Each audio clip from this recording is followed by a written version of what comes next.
मैं राजौरी का बेसिकली हम नॉर्मली जो है ये एरिया जो राजौरी और पुंछ का है इसमें हम ऑफनली रूरल एरिया ये राजौरी का भी और पुंछ का भी मैक्सिमम पहाड़ी एरिया है, माउंटेनियस एरिया है। इसमें हमारे जो हमारे टाउन्स हैं, जैसा कि अभी हमने ठंडा मंडी किया था, तो इस किस्म का बाकी मुशहरा, सुंदरबनी, उदल या राजौरी का मैक्सिमम जो पहाड़ी एरिया है,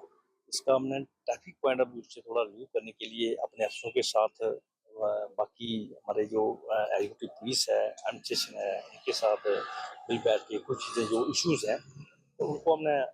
देखा और हम कोशिश करेंगे कि किस इशू को कहाँ पर हाईलाइट करना है तो वो कंसर्न के साथ टेकअप करेंगे। सर देखिए हमारे दोनों डिस्ट्रिक्ट में ट्रैफिक की डिप्लॉयमेंट है, तो सुंदरबनी से लेकर पुंछ तक डिप्लॉयमेंट हमारी रहती है। लेकिन जब बुड्ढा अमरनाथ जी की यात्रा जब शुरू होगी तो उसमें स्पेशल हमारी डिप्लॉयमेंट, हम स्पेसिफिक डिप्लॉयमेंट जो रोड जो बुड्ढा अमरनाथ जी का रोड होगा, वो यात्रा रूट होगा, उस पर जो है वो स्पेशल डिप्लॉयमेंट की जाएगी। हम जो डिस्ट्रिक्ट पुलिस के साथ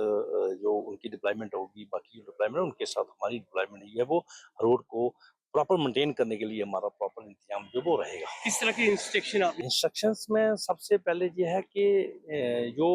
गाड़ी है, जो इस यात्रियों को लेकर जो भी गाड़ी आए, वो प्रॉपरली एक फिट गाड़ी हो, उसके कागजात पूरे हों, वो ओवरलोडेड ना हो और जो है ओवर स्पीड ना चले। जहाँ कहीं रोड जैसे कुछ जगहों पर रोड अंडर कंस्ट्रक्शन है, ये वाटर रोड ऑर्गेनाइजेशन के तहत जो रोड बन रहा है, ये अंडर कंस्ट्रक्शन है। जहाँ कुछ कुछ जगहों पर बॉटल नेक हैं, बॉटल नेकिंग सिंगल रोड हो गया है आने जाने के लिए, वहाँ कुछ जगहों पर परेशानी है, लेकिन उसको भी हम जो है वो उन पॉइंट्स का खास ख्याल रखेंगे और व्हीकल्स साथ में यात्रियों को इनकन्वीनियंस ना हो, उसके लिए जो है हमारा ये हदायत रहेंगी कि जहाँ भी हमारे जो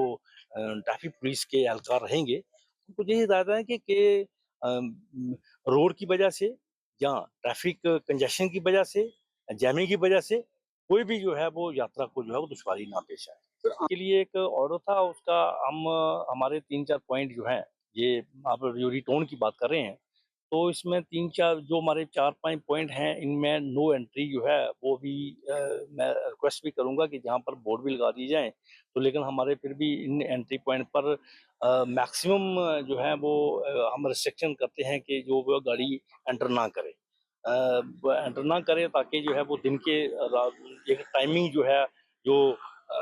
एज पर द ऑर्डर जो है उसको अडियर करें, उसके बाद जो है वो जो हैवी व्हीकल है वो एंटर करें, उसके पहले वो एंटर ना करें। अगर आप बोलते हैं कोई स्पेशल किसी को परमिशन मिलती है, कई बार कोई इमरजेंसी व्हीकल होता है या स्पेशल किसी को परमिशन होती है, तो उसके लिए जो है वो हम थोड़ा व्यू लेके तो हम इंस्ट्रक्शन दे देते हैं कि इसको एंटर करने दिया जाए। अदरवाइज जो है वो रिस्ट्रिक्शन जो है वो ऑर्डर जो है एज पर द ऑर्डर, उसके लिए बोर्ड वगैरह जो है वो इंस्टॉल करने के लिए हम कंसर्न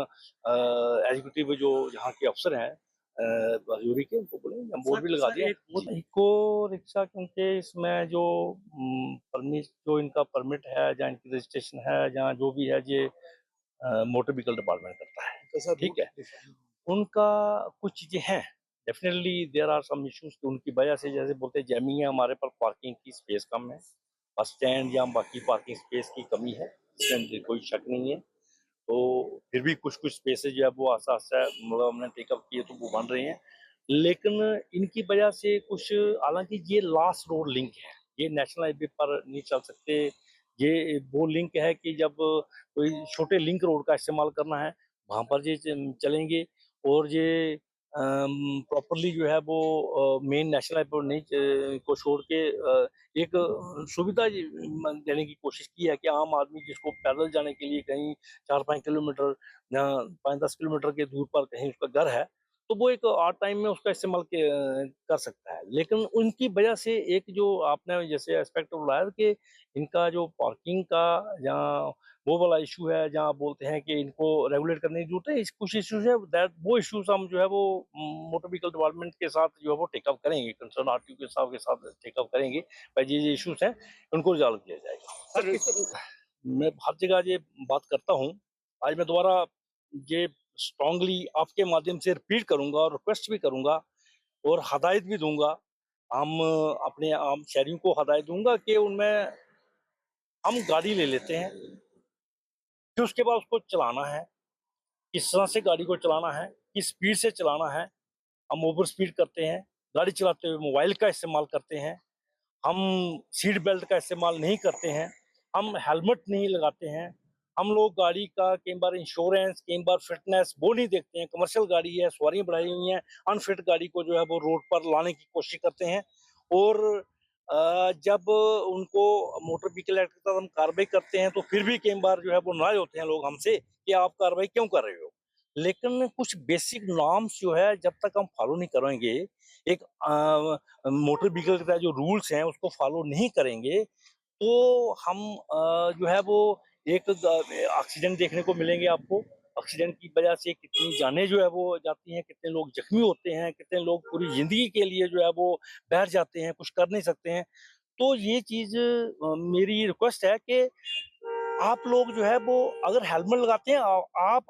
वो आपकी आपकी जान को बचाती है। एक स्पीड को कंट्रोल करें, हेलमेट लगाएं और अगर आपकी कोई चीज जान बचा रही है, सीट बेल्ट आपकी जान को जो है वो जोखिम जो है वो रिस्क जो है वो कम हो रहा है, तो वो चीजें हम करें। अनफिट गाड़ी को नहीं चलाएं, पर